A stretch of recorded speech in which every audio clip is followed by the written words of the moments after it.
સિંગાપોરથી કરોડપતિ કર્જ ચૂકવવા આવ્યો. સિંગાપોરના આધુનિક શહેરમાં નીરવ દેસાઈ રહેતો હતો. નીરવ આજે કરોડોની ટેક કંપનીનો માલિક હતો. તેના વિશે અનેક સમાચાર પત્રોમાં લેખ છપાતા હતા. લોકો તેને સફળ એનઆરઆઈ ઉદ્યોગપતિ તરીકે ઓળખતા હતા. મોટી ઓફિસ, વૈભવી ઘર, મોંઘી કાર, વિદેશી જીવનશૈલી બધું જ તેની પાસે હતું. છતાં દર રાત્રે સૂતા પહેલા એક વિચાર તેને અંદરથી બેચેન કરી દેતો.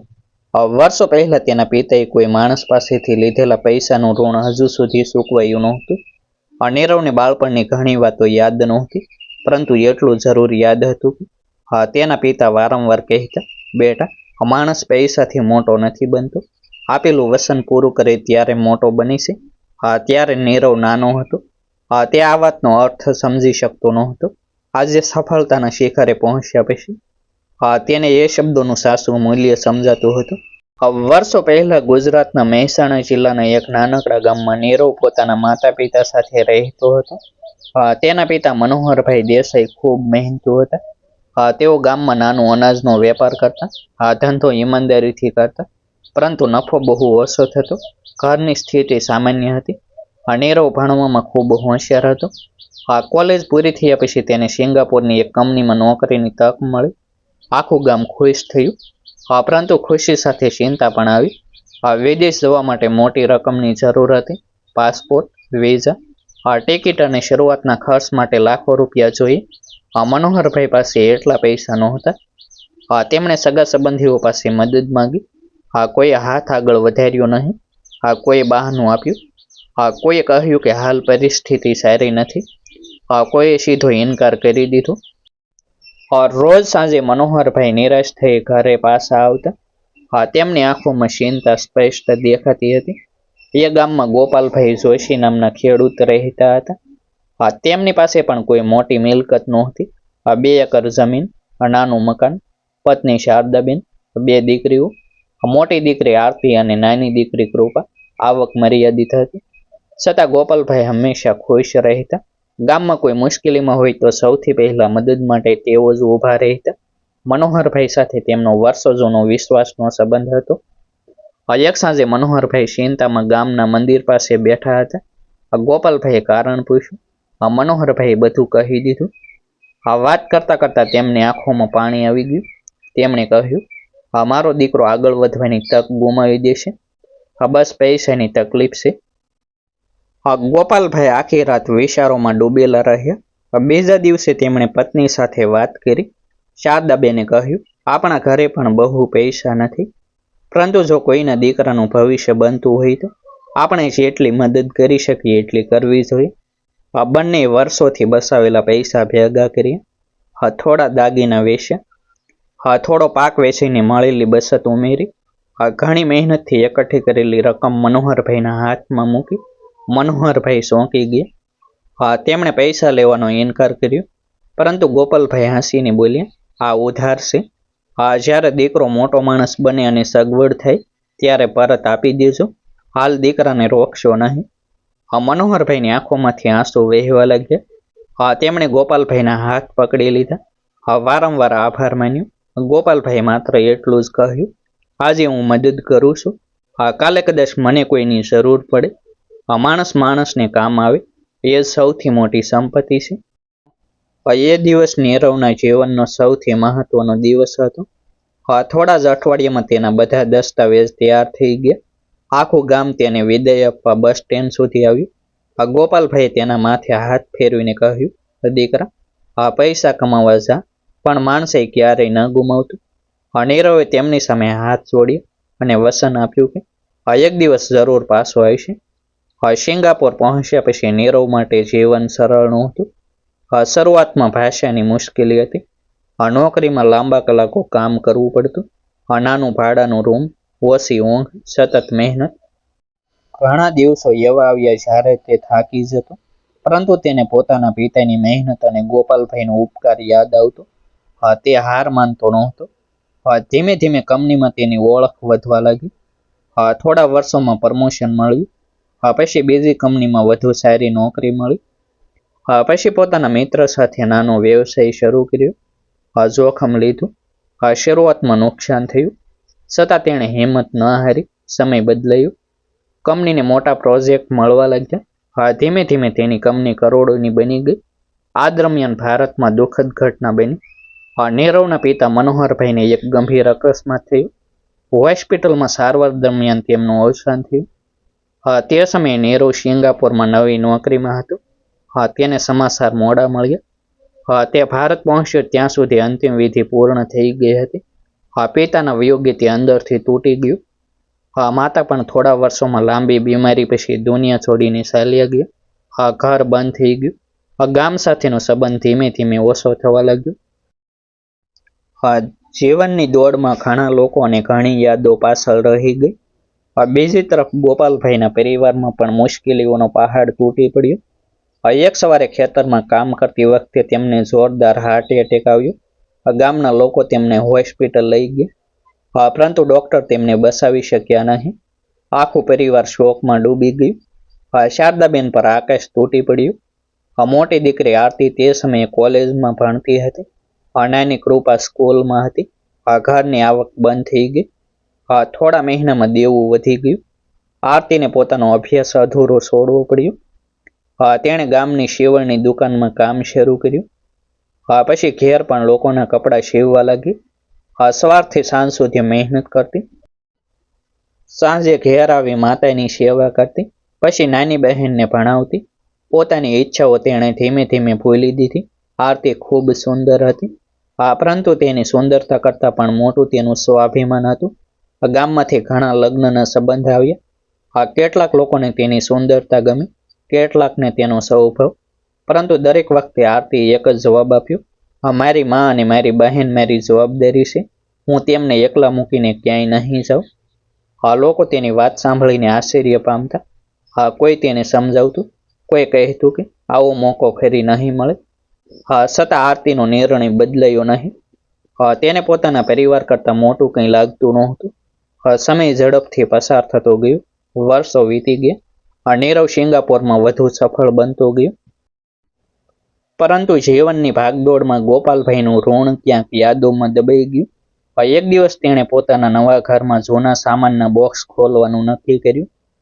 તેમાં તેના પિતાની એક જૂની ડાયરી હતી. ધૂળ સાફ કરીને તેણે ડાયરી ખોલી. શરૂઆતમાં રોજિંદી નોંધો હતી. પછી એક પાના પર મોટા અક્ષરોમાં લખેલું હતું, ગોપાલભાઈ જોશી પાસેથી લીધેલી રકમ, આ ઉપકાર જીવનભર ભૂલવો નહીં. દીકરો મોટો થાય ત્યારે વ્યાજ સહિત પરત આપવાનો. નીચે તારીખ અને રકમ લખેલી હતી. એ શબ્દો વાંચીને નીરવ લાંબા સમય સુધી શાંત બેઠો રહ્યો. તેની આંખો ભીની થઈ ગઈ. તેને લાગ્યું કે પિતા આજે પણ તેને કંઈક યાદ અપાવી રહ્યા છે. એ રાત્રે તેને ઊંઘ આવી નહીં. કરોડોની સંપત્તિ હોવા છતાં તેને પોતે અધૂરો લાગ્યો. તેણે વિચાર્યું કે જે માણસના કારણે આજે હું અહીં સુધી પહોંચ્યો, તેના પરિવાર વિશે મેં વર્ષો સુધી પૂછ્યું પણ નહીં. બીજા જ દિવસે તેણે ભારતના ગામના એક જૂના મિત્રને ફોન કર્યો. લાંબી વાતચીત પછી તેને ખબર પડી કે ગોપાલભાઈ હવે દુનિયામાં નથી. તેમનો પરિવાર આજે પણ સંઘર્ષ કરી રહ્યો છે. મોટી દીકરી આખું જીવન પરિવાર માટે સમર્પિત કરી દીધું છે. આ સમાચાર સાંભળીને નીરવનું હૃદય ભારે થઈ ગયું. તેણે તરત જ નિર્ણય લીધો, હવે એક દિવસ પણ મોડું નહીં કરું. પિતાનું વ્યસન પૂર્ણ કરીશ. માત્ર કર્જ નહીં ચૂકવું, પરંતુ જે ઉપકાર મારા પરિવાર પર થયો હતો તેનું માન પણ રાખીશ. તે સાંજે નીરવે પોતાની ઓફિસના બધા જરૂરી કામ સહયોગીઓને સોંપી દીધા. સિંગાપોરથી ભારતની ફ્લાઇટ બુક કરાવી. પિતાની જૂની ડાયરી કાળજીપૂર્વક પોતાના બેગમાં મૂકી. તેની સાથે વ્યાજ સહિતની મોટી રકમ પણ ત્યાં રાખી. વિમાનમાં બેસતા પહેલા તેણે આકાશ તરફ જોયું અને મનમાં ધીમેથી કહ્યું, પપ્પા, આ વખતે હું ખાલી હાથ નથી આવી રહ્યો. તમે જે વચન આપ્યું હતું તે હવે હું પૂરું કરીશ. વિમાન રનવે પર આગળ વધવા લાગ્યો. વર્ષો પહેલા એક ગરીબ યુવક તરીકે જે રસ્તે તે સપના લઈને ગયો હતો, આજે એ જ રસ્તે એક સફળ માણસ તરીકે પાછો ફેરી રહ્યો હતો. નીરવના મનમાં એક જ વિચાર હતો. વર્ષો પહેલા તેના પિતાએ જે વચન આપ્યું હતું તે હવે કોઈ પણ સંજોગોમાં પૂરું કરવાનું હતું. બીજા દિવસે સવારે તે ભાડાની કાર લઈને પોતાના ગામ તરફ નીકળી પડ્યો. રસ્તા પર ચાલતા ચાલતા તેને બાળપણના ઘણા દ્રશ્યો યાદ આવવા લાગ્યા. જ્યાં પહેલા કાચા રસ્તા હતા ત્યાં હવે પાકા રસ્તા બની ગયા હતા. ઘણા નવા મકાનો ઊભા થઈ ગયા હતા. છતાં ગામમાં પ્રવેશતા જ તેને એ જૂની માટીની સુગંધ આવી. કાર ધીમે ધીમે ગોપાલભાઈ જોશીના ઘરની સામે જઈને ઊભી રહી. એક સમયનું સાદું પણ હસતું ઘર હવે જૂનું અને જર્જરિત દેખાતું હતું. દિવાલો પર સમયના નિશાન સ્પષ્ટ દેખાતા હતા. આ દ્રશ્ય જોઈને નીરવનું હૃદય ભારે થઈ ગયું. ઘરના આંગણામાં શારદાબેન એક જૂના ખાટલા પર બેઠા હતા. ઉંમર અને સંઘર્ષે તેમના ચહેરા પર ઊંડી રેખાઓ દોરી દીધી હતી. નીરવ તેમની સામે જઈને નમન કર્યું. શારદાબેને અજાણ્યા માણસને જોઈ આશ્ચર્યથી પૂછ્યું, બેટા તમે કોણ? નીરવે ધીમા અવાજે પોતાનો પરિચય આપ્યો. તેણે મનોહરભાઈનું નામ લીધું. વર્ષો પહેલા લીધેલા પૈસાની વાત કરી. એટલું સાંભળતા શારદાબેનની આંખોમાં આંસુ આવી ગયા. તેમણે નીરવનો હાથ પકડી લીધો. થોડા સમય સુધી તેઓ કંઈ બોલી શક્યા નહીં. પછી ધીમેથી બોલ્યા, તારા પિતાજી ખૂબ સારા માણસ હતા. મારા પતિએ તો એ દિવસની મદદને ક્યારેય ઉપકાર માન્યો જ નહોતો. તેઓ તો કહેતા કે કોઈનું ભવિષ્ય બનાવવું એ સૌથી મોટું પુણ્ય છે. એ દરમિયાન ઘરની બહાર એક સ્કૂટી આવીને ઊભી રહી. સાદા કપડામાં એક યુવતી અંદર આવી. તેના ચહેરા પર થાક સ્પષ્ટ દેખાતો હતો, પરંતુ આંખોમાં આત્મવિશ્વાસ હતો. તે હતી આરતી. સવારથી શહેરમાં શિવણનું કામ કરીને પાછી આવી હતી. તેણે ઘરમાં અજાણ્યા વ્યક્તિને જોયા અને માતા પાસે નજર કરી. શારદાબેને આખી વાત કહી. આરતી થોડા સમય સુધી શાંતિથી નીરવને જોતી રહી. તેણે માત્ર એટલું જ કહ્યું, બેસો, હું પાણી લઈને આવું. તેના અવાજમાં નમ્રતા હતી, પણ કોઈ પ્રકારની લાલચ કે ઉત્સુકતા નહોતી. નીરવને તેની સાદગી પ્રથમ મુલાકાતમાં જ સ્પર્શી ગઈ. થોડી વાતચીત પછી નીરવે પોતાની સાથે લાવેલી પિતાની જૂની ડાયરી બહાર કાઢી. તેણે તે પાનું ખોલીને શારદાબેન અને આરતીને બતાવ્યું. પછી પોતાની બેગમાંથી એક મોટું કવર બહાર કાઢ્યું. તેમાં મૂળ રકમ સાથે વર્ષોના વ્યાજની ગણતરી કરીને તૈયાર કરેલી સંપૂર્ણ રકમ હતી. નીરવે કવર શારદાબેન તરફ લંબાવ્યું અને કહ્યું, આ પૈસા મારા નથી, આ તો મારા પિતાનું અધૂરું વસન છે. આજે હું માત્ર એ વસન પૂરું કરવા આવ્યો છું. શારદાબેને તરત જ કવર પાછું ધકેલી દીધું. તેમણે કહ્યું, બેટા, હવે આ બધાની જરૂર નથી. એ તો વર્ષો જૂની વાત થઈ ગઈ. પરંતુ નીરવે નમ્રતાથી જવાબ આપ્યો, જો તમે આ નહીં લો તો મને આખી જિંદગી લાગશે કે હું મારા પિતાનો શબ્દ રાખી શક્યો નહીં. આરતી પણ વચ્ચે બોલી, અમારે દયા નથી જોઈતી, અમે મહેનત કરીને જીવીએ છીએ. તેની વાતમાં સ્વાભિમાન હતું. નીરવને એ વાત ખૂબ ગમી. તેણે શાંતિથી કહ્યું, આ દયા નથી, આ તો તમારો હક છે. જો તમારા પિતાએ તે દિવસે મદદ ન કરી હોત તો કદાચ હું આજે અહીં સુધી પહોંચી જ ન શક્યો હોત. પછી તેણે પિતાની ડાયરીનું લખાણ ફરી વાંચીને સંભળાવ્યું. શારદાબેનની આંખોમાંથી આંસુ વહી નીકળ્યું.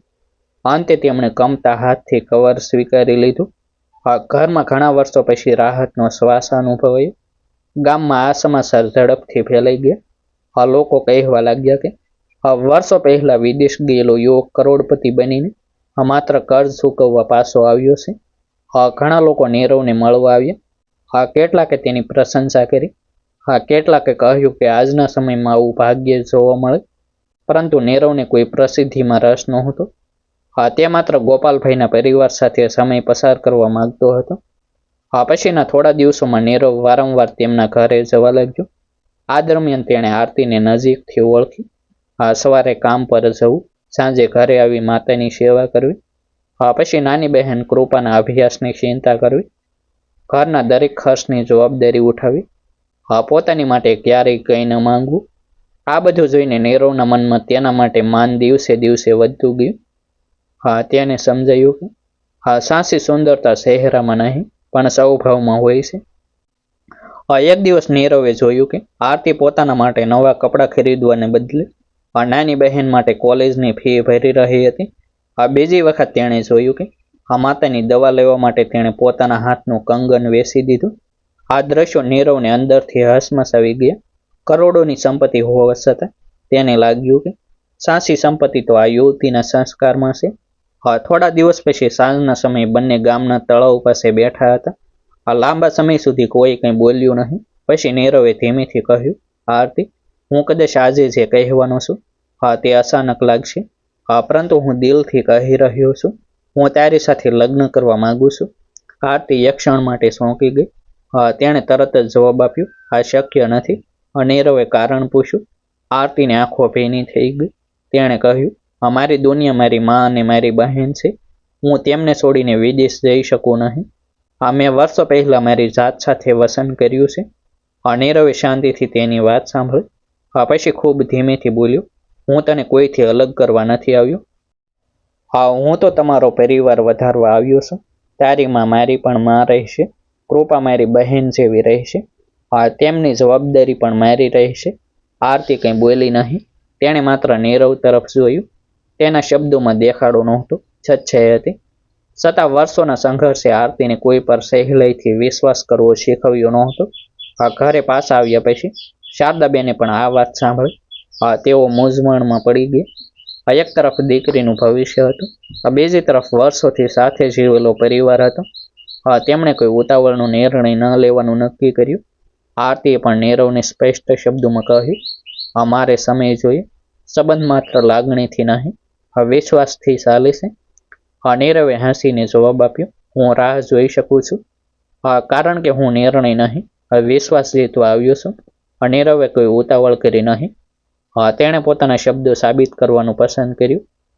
તેણે પહેલા શારદાબેનને શહેરની સારી હોસ્પિટલમાં લઈ જઈ સંપૂર્ણ સારવાર શરૂ કરાવી. વર્ષોથી દવાના અભાવે વધેલી તેમની તકલીફમાં ધીમે ધીમે સુધારો થવા લાગ્યો.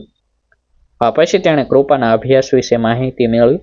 કોલેજની બાકી રહેલી ફી ભરી દીધી અને તેના આગળના સમગ્ર અભ્યાસનો ખર્ચ ઉઠાવવાની જવાબદારી લીધી.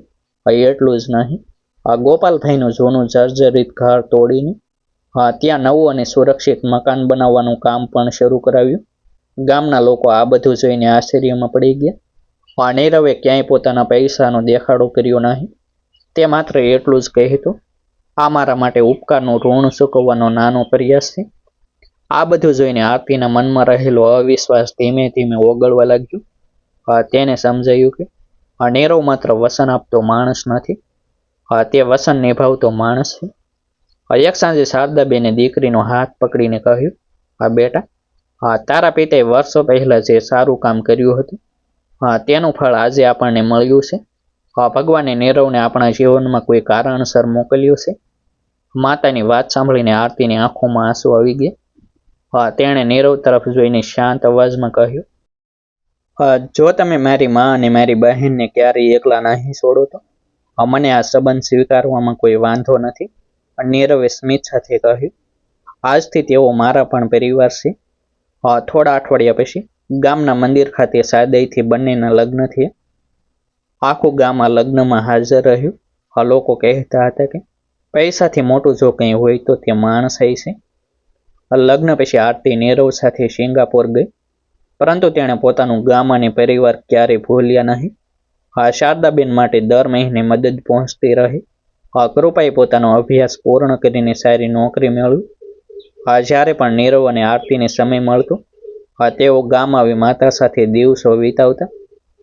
એક દિવસ નવા ઘરના આંગણે ઊભા રહીને નીરવે ગોપાલભાઈની તસવીર સામે માથું નમાવ્યું અને ધીમેથી કહ્યું, કાકા, તમે વર્ષો પહેલા મારા ભવિષ્યમાં વિશ્વાસ મૂક્યો હતો. આજે હું માત્ર તમારું કર્જ નહીં, તમારો વિશ્વાસ પણ ચૂકવી ચૂક્યો છું. શારદાબેનની આંખોમાં ખુશીના આંસુ હતા. આરતીના ચહેરા પર સંતોષ હતો. તે દિવસે સૌને સમજાઈ ગયું કે સાચી સંપત્તિ બેંકના ખાતામાં નહીં, પરંતુ આપેલું વચન નિભાવવામાં અને ઉપકાર ક્યારેય ન ભૂલવામાં હોય છે. ડિસ્ક્લેમર: આ સ્ટોરી સત્ય ઘટનાઓથી પ્રેરિત કાલ્પનિક રજૂઆત છે. પાત્રોના નામ, સ્થળ અને કેટલીક ઘટનાઓમાં ગોપનીયતા તથા કથાનક માટે ફેરફાર કરવામાં આવ્યા છે. કોઈ વ્યક્તિ અથવા પરિવારની લાગણી દુભાવવાનો હેતુ નથી. આભાર. ફરી મળીશું એક નવી સ્ટોરી સાથે. વિડીયોને લાઇક અને શેર કરવાનું ભૂલશો નહીં. ચેનલને સબસ્ક્રાઇબ કરવાનું ભૂલશો નહીં.